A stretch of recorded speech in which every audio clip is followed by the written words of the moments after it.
Hey mama, welcome back to the channel, and if you're new here, my name's Josie and this is Talks with Jos. I make videos every Tuesday with tips, stories, and scriptures to help you in your life journey as a parent. So let's get right into today's video.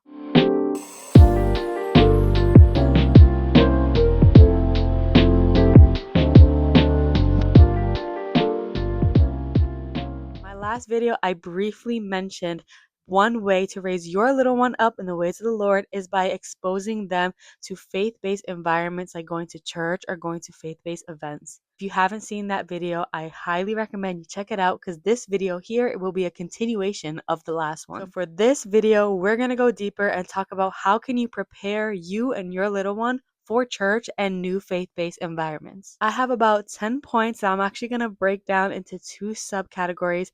The first category is going to be about preparation, and the second category is going to be when you're in the actual building, when you're at the church or when you're at the event. So let's get right into it.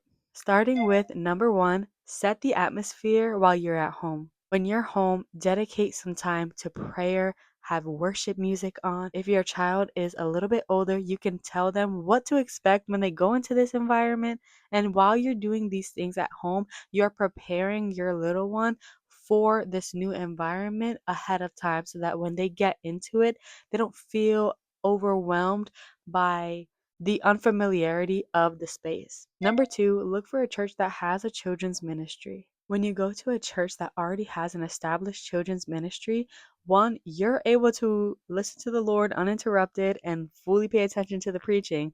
And two, your child is able to be exposed to the lessons in a way that they will actually understand. And they'll have fun because they'll be around other kids. They won't see church as boring. And if your child is too little to go to the kids group, then point number three is for you. Go to a church that aligns with your baby's sleep schedule. What does this look like? If you want your baby to sleep through the message, then maybe you go to a church that starts earlier. If you want your baby to have their feeding during a specific time of service, then go to a church that starts at a time that will align with your baby's schedule. And that leads me to point number four. Make sure you always have stocked bottles and stocked snacks on hand. At this point, we all know that church can be long sometimes and your little one is bound to get hungry. So make sure that you're preparing in advance some snacks, the bottles, and make sure that they're quiet snacks like maybe a fruit snack or maybe the little yogurt bites if your baby's too little for fruit snacks. And if you have the bottles and you're worried about the bottles getting old, then if you do formula, you know how you can have the formula already set up on the side and then have your water bottles ready, and then you can just make the bottles while you're there in church. Or if you're breastfeeding, you can ask if they have an area for you to breastfeed. You could bring a little shawl and just breastfeed right there if you feel comfortable. And if your baby is outside of the breastfeeding and formula stages, you can just bring milk in a thermos so that the milk stays at a decent temperature and you can continue to fill up the bottles or the sippy cups or whatever you're using for your child at the time so that they continue to have what they need through the service and they're not fussy and you're not upset. And our fifth point in our preparation stage is to bring some quiet activities for your children. You're going to have your baby through the whole service. You know that your little one is not going to want to sit still. Your little one's going to cry. Your little one's going to get fussy. And all of those things are okay because they're a baby. But at the end of the day, you might want a little bit more structure and organization so that you can focus on the preaching. You can focus on truly worshiping the Lord. So in this case, you really want to bring quiet activities for your little one to participate in while they're in service. So maybe that looks like getting a busy board.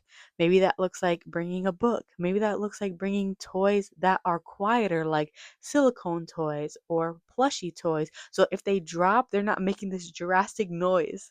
You could also bring color-free coloring books so that they have something to do and it won't create a mess and you don't have to clean anything up.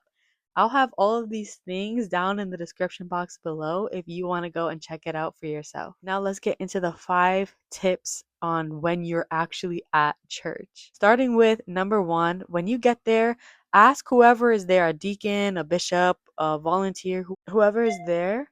Ask them where the bathrooms are, ask them if they have a breastfeeding area, ask them about the nursery, all of these things that you would need to know before you go to a place.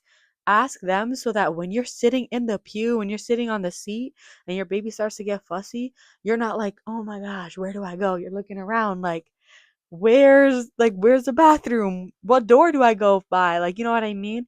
So you are better prepared when you get there, and then you're a little less stressed, you're a little less embarrassed because we're human, we get embarrassed sometimes.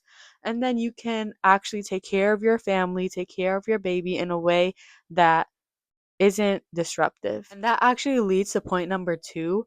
Once you figure out where the doors, the bathrooms, the nursery, all of those things, try to sit somewhere that is very close to that specific door.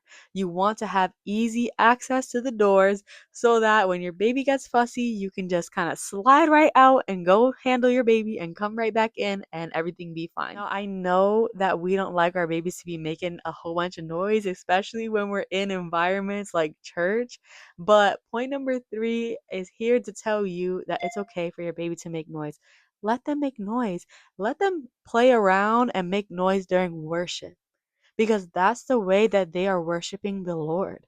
They are expressing through, their cries, they're expressing through their joys of jumping and, laughter and whatever they're doing.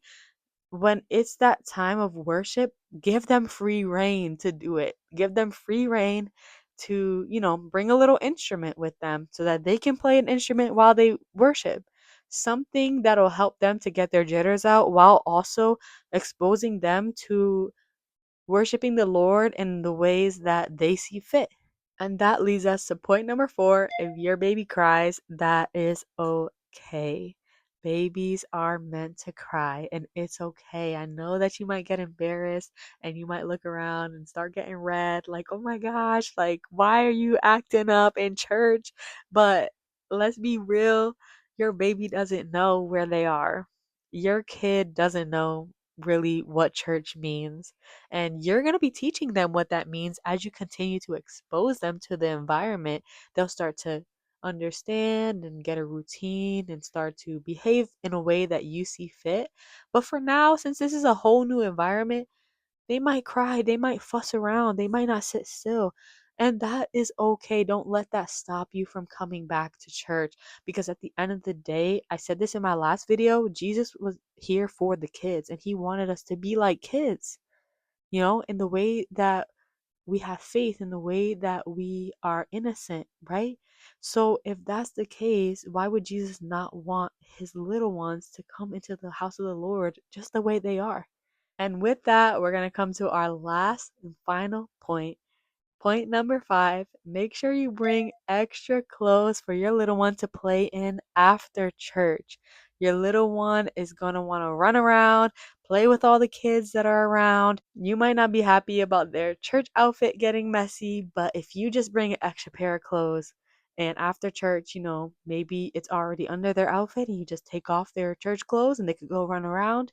Or maybe just bring an extra pair of clothes on the side so that they can go and run around. If you have a little baby, you want to bring extra clothes because let me tell you, with my son, he throws up, he poops all over his clothes, like he spills his milk, all these different things. You don't want to stay in church with their clothes being all dirty and nasty like that, and you don't want it to be a reason why you have to leave church early either.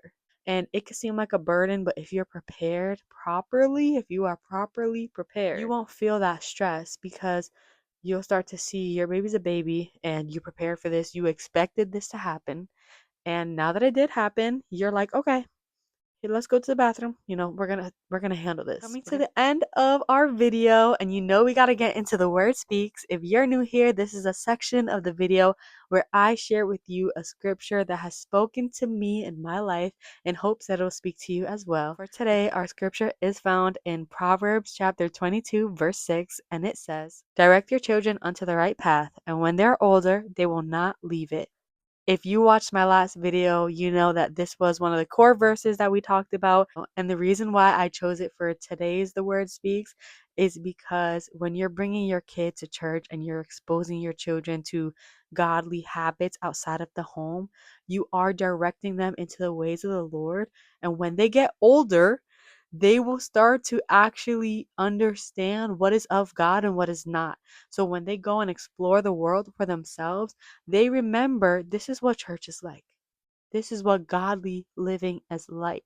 And they will come back to it. Or they will just stay in it the whole time and they won't never leave God. So let's talk about it. Share in the comments below, how do you prepare your little ones for church or a new environment? And if you have any scriptures you would like to share with us, please comment them below as well. I hope this video was a blessing to you. And until next time, bye.